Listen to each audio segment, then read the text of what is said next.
Hi friends, welcome back to our channel. எல்லாரும் எப்படி இருக்கீங்க? இது சண்டே எடுத்த வீடியோ. இன்னைக்கு Sunday morning to night routine தான் உங்க கூட நான் ஷேர் பண்ணியிருக்கேன். இன்னைக்கு ரொம்ப ஸ்பெஷலான வீடியோ. என்னன்னு பார்த்தீங்கன்னா நைட் டின்னர் வந்து ஃபுல் அண்ட் ஃபுல் ஹஸ்பண்டே வந்து ரெடி பண்ணியிருந்தாரு. என்ன குக் பண்ணியிருந்தாரு, எப்படி குக் பண்ணியிருந்தாருன்னு டீட்டெயில்டு ரெசிபி வந்து நான் ஷேர் பண்ணியிருக்கேன். ஸோ வீடியோ வந்து ஸ்கிப் பண்ணாமல் பாருங்கள். வாங்க வீடியோக்குள்ளே போகலாம். இன்னைக்கு மார்னிங் பிரேக்ஃபாஸ்ட் ரொம்ப சிம்பிள். இட்லியும் சாம்பாரும் வந்து பண்ணியிருந்தேன். அப்பாவும் பாட்டியும் வந்து ஊர்லேருந்து வந்திருந்தாங்க. பாட்டி வந்து ஃபர்ஸ்ட்லேயே வந்துட்டாங்க. அப்பா வந்து சண்டே மார்னிங் தான் வந்தார். ஸோ வரும்போது எப்பவும் போல் மட்டனும் சுவரொட்டியும் வந்து வாங்கிட்டு வந்திருந்தார். ஹஸ்பண்ட் வந்து நாட்டுக்கோழி வாங்கிட்டு வந்திருந்தார். சரி, ஆஃப்டர்நூன் லஞ்சுக்கு வந்து மட்டன் பிரியாணி பண்ணிடலாம், நைட்டுக்கு வந்து நாட்டுக்கோழி வந்து வச்சுக்கலாம் அப்படின்னு சொல்லிட்டு அதை வந்து வாஷ் பண்ணி ஃப்ரீசரில் வந்து எடுத்து வச்சுட்டேன். மார்னிங் டிஃபன் சாப்பிட்டு முடிச்சதுக்கப்புறம் ஒரு 11 o'clock அப்புறம் டீ போட்டு வந்து குடித்தோம். அப்பா வந்து எப்பவும் 11 o'clock போல் வந்து டீ குடிப்பார். சரி, பாட்டிக்கு எனக்கு எல்லாருக்குமே சேர்த்து போட்டுடலாம் அப்படின்னு சொல்லி டீ போட்டேன். எனக்கு கல்யாணத்துக்கு முன்னாடி இருந்தே குக் பண்ண தெரிஞ்ச ஒரே விஷயம் என்னென்னு பார்த்தீங்கன்னா டீ தான். நான் டீ கொஞ்சம் நல்லா போடுவேன் அப்படின்னு சொல்லி மாமா வந்து சொல்லுவார். மாமா யாருன்னு பார்த்தீங்கன்னா அக்காவோட ஹஸ்பண்ட். அப்போ வந்து ஊர்லேருந்து வந்தார்னா என்ன தான் வந்து டீ போட சொல்லுவார். நான் நல்லா டீ போடுவேன் அப்படின்னு சொல்லி எப்போவுமே சொல்லுவார். ஆனால் நான் ஏன் நல்லா டீ போடுவேன் அப்படின்ற கான்செப்ட் வந்து அப்போ எனக்கு புரியலை. ஏன்னா அந்தளவுக்கு எனக்கு குக்கிங் தெரியாது. நான் எனக்கு தெரிஞ்ச மாதிரி எல்லாத்தையுமே பண்ணிகிட்டு இருந்தேன். ஆனால் இப்போ தான் தெரியுது, நான் எப்போ டீ போட்டாலும் பார்த்திங்கன்னா நல்லா திக்காக போடுவேன்.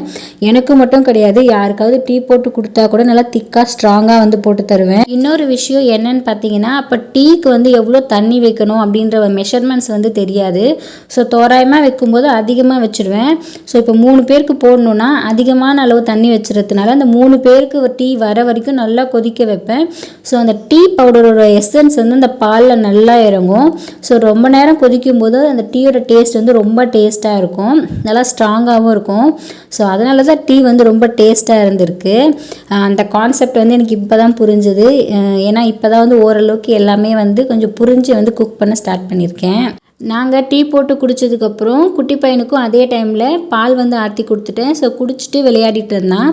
மோஸ்ட்லி அப்பா அம்மா ஊர்லேருந்து வந்தாங்கன்னா அவன் தூங்க மாட்டான், அவங்க கூட வந்து விளையாடிட்டு இருப்பான். சரி, அவங்க கூட விளையாடட்டும்னு சொல்லிட்டு நான் வந்து லஞ்சு வந்து செஞ்சு முடிச்சுட்டு குளிச்சுட்டு வந்துட்டேன். குளிச்சுட்டு வந்ததுக்கப்புறம் குட்டி பையனுக்கு வந்து நெயில் கட் பண்ணி விட்டேன்.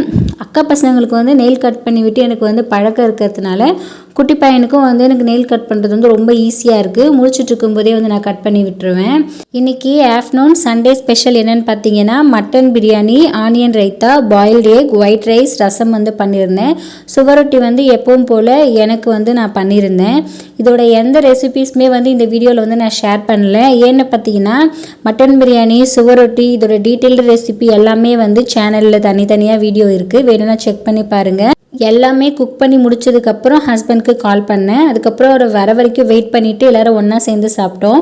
அப்பா அம்மா ஊர்லேருந்து வந்தால் கூட அவர் வர வரைக்கும் வெயிட் பண்ணிவிட்டு எல்லோரும் ஒன்றா தான் சேர்ந்து சாப்பிடுவோம். எல்லோரும் சேர்ந்து சாப்பிடும்போது அது ஒரு தனி ஹாப்பினஸ் தான். தனியாக சாப்பிட்றத விட ஒன்றா சேர்ந்து சாப்பிட்றது தான் வந்து ரொம்ப நல்லாயிருக்கும். டுட்டு பையனுக்கு வந்து ஹஸ்பண்டே வந்து ஊட்டி விட்டுட்டாரு. பாட்டி வந்து மதியத்துக்கு மேலே ஊருக்கு கிளம்புறேன் அப்படின்னு சொல்லி சொன்னாங்க. சடனாக தான் சொன்னாங்க. சரி, அவங்க போயிட்டு தனியாக அவங்களுக்கு எதுக்கு தனியாக சமைக்கணும் அப்படின்னு சொல்லிட்டு பிரியாணி, ஒயிட் ரைஸ், ரசம் எல்லாமே வந்து நான் பாக்ஸில் போட்டு கொடுத்துட்டேன். ஸோ அவங்க வீட்டுக்கு போனது சாப்பிட்டுட்டு வந்து ரெஸ்ட் எடுப்பாங்க. சாப்பிட்டு முடிச்சு கொஞ்சம் நேரத்துக்கு அப்புறம் பாட்டியை வந்து அப்பா கூட்டிகிட்டு போயிட்டு பஸ் ஏற்றி விட்டுட்டு வந்துட்டார். குட்டி பையன் ஹஸ்பண்ட் கூட அவரோட ஆஃபீஸ்க்கு வந்து போயிட்டு வந்தான். வரும்போது ஐஸ்கிரீம் வந்து வாங்கிட்டு வர சொல்லியிருந்தேன். இப்போது ரீசெண்ட் டைமில் பார்த்தீங்கன்னா ரெட் வெல்வெட் ஃப்ளேவரில் இருக்கிற ஐஸ்கிரீம் வந்து எங்களுக்கு ரொம்ப ஃபேவரட் ஆகிடுச்சு. நான் அதை தான் வாங்கிட்டு வர சொல்லியிருந்தேன். ஆனால் ஹஸ்பண்ட் தெரியாமல் ஸ்ட்ராபெரி ஃப்ளேவரில் வந்து வாங்கிட்டு வந்துட்டார். இருக்கிறதுலே எனக்கு பிடிக்காத ஃப்ளேவர் பார்த்தீங்கன்னா அதுதான். ஸோ அதை வந்து ஹஸ்பண்ட் கிட்ட கொடுத்துட்டு நான் வந்து பட்டர் ஸ்காட்ச் வந்து எடுத்துக்கிட்டேன். அந்த ஸ்ட்ராபெரி ஐஸ்கிரீம் வந்து கொஞ்சமாக டேஸ்ட் பண்ணிவிட்டு அதுக்கப்புறம் அவங்க அப்பா கிட்ட வந்து அவன் கொடுத்துட்டான். அதுக்கப்புறம் நல்லா ரெஸ்ட் எடுத்துகிட்டு ஈவினிங் போல் நல்லா ஃப்ரெஷ் ஆனதுக்கப்புறம் நைட் டின்னர் வந்து என்ன பண்ண போகிறோன்னு பார்த்தீங்கன்னா நாட்டுக்கோழி வந்து ஃப்ரை பண்ணிவிட்டு தோசை வந்து ஊற்றணும். ஏன் வந்து ஃப்ரை வந்து பண்ணுறோன்னு பார்த்தீங்கன்னா மறுநாள் வந்து கிருத்திகை. ஸோ இன்றைக்கி வந்து சமைக்கிறது வந்து இன்றைக்கே வந்து காலி பண்ணிடணும். ஸோ ட்ரையாக பண்ணிட்டா காலி பண்ணிடலாம் அப்படின்னு சொல்லிட்டு ஹஸ்பண்ட் வந்து பண்ணுறேன்னு சொல்லியிருந்தார். ஸோ நான் வந்து இஞ்சி பூண்டு பேஸ்ட் வந்து ஃப்ரெஷ்ஷாக அரைச்சி வச்சுட்டு நாட்டுக்கோழி வந்து மஞ்சள் தூள், இஞ்சி பூண்டு பேஸ்ட் போட்டு நல்லா வேக வச்சு எடுத்து வச்சுட்டேன். ஸோ இதுக்கப்புறம் வந்து ஹஸ்பண்ட் வந்து பார்த்துக்குவார். கிச்சனில் நான் நின்று சமைச்சாலும் சரி, ஹஸ்பண்ட் இருந்தாலும் சரி, குட்டி பையன் வந்து ஹாலில் இருக்கவே மாட்டான். இங்கே வந்து கிச்சனில் தான் வந்து நின்றுட்டுருப்பான். அவங்க அப்பா என்ன பண்ணுறாருன்னு சொல்லிட்டு வந்து கேட்டுட்டு இருந்தான். இப்போ வந்து ரெசிபி பார்த்துடலாம். கடாயில் எண்ணெய் சேர்த்துட்டு காஞ்ச மிளகாயோட விதையெல்லாம் எடுத்துட்டு காஞ்ச மிளகாய் வந்து சேர்த்துக்கிட்டாரு. அதுக்கப்புறம் வெங்காயத்தை நீளமாக மெலிசாக கட் பண்ணிவிட்டு சேர்த்துட்டு மஞ்சள் தூள் கல்லுப்பு போட்டு நல்லா டிரான்ஸ்பரண்ட்டாக ஆகிற வரைக்கும் வதக்கி எடுத்துக்கிட்டாரு. அதுக்கப்புறம் இதில் 2 மீடியம் சைஸ் தக்காளியை வந்து ஓரளவுக்கு மீடியம் பீசஸாக கட் பண்ணி சேர்த்துக்கிட்டு நல்லா வதக்கி எடுத்துக்கிட்டாரு. இப்போ இதில் பார்த்தீங்கன்னா கொஞ்சமாக மட்டும் இஞ்சி பூண்டு பேஸ்ட் வந்து சேர்த்துக்கிட்டாரு. ஆல்ரெடி நாட்டுக்கோழி வந்து வேக வைக்கும் போது நான் இஞ்சி பூண்டு பேஸ்ட் வந்து சேர்த்துருந்தேன். இதில் பாதி வந்து தனியாக எடுத்துகிட்டு ஆற வச்சு என்னை வந்து அரைச்சி கொடுக்க சொல்லி சொன்னார். ஸோ அந்த கேப்பில் வந்து வேக வச்சுருக்க நாட்டுக்கோழி மட்டும் எடுத்து சேர்த்து நல்லா எண்ணெயிலே வந்து வதக்கி எடுத்துக்கிட்டாரு. நல்லா வதங்கினதுக்கப்புறம் நாட்டுக்கோழி வேக வச்ச தண்ணியை வந்து சேர்த்துட்டு தேவையான அளவுக்கு தனி மிளகாய்த்தூள், குழம்பு மிளகாய்த்தூள் சேர்த்துட்டு நல்லா மிக்ஸ் பண்ணிட்டாரு. நான் இதை வந்து பேஸ்ட்டாக அரைச்சி கொடுத்ததுக்கப்புறம் இந்த பேஸ்ட்டும் பார்த்தீங்கன்னா அதிலேயே சேர்த்துக்கிட்டாரு.